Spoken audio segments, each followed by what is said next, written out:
कसान एक ललनवा मांगिला।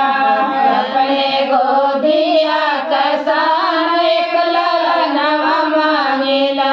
शिव गुरु के चरनिया में दया मांगिला।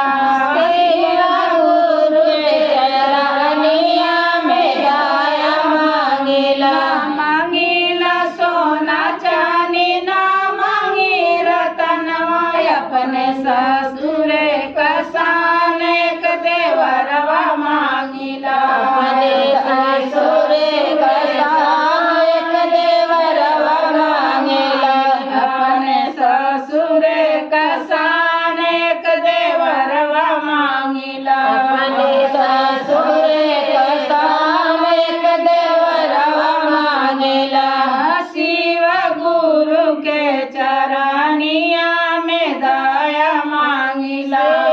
गुरु के चरनिया में दया मांगिला।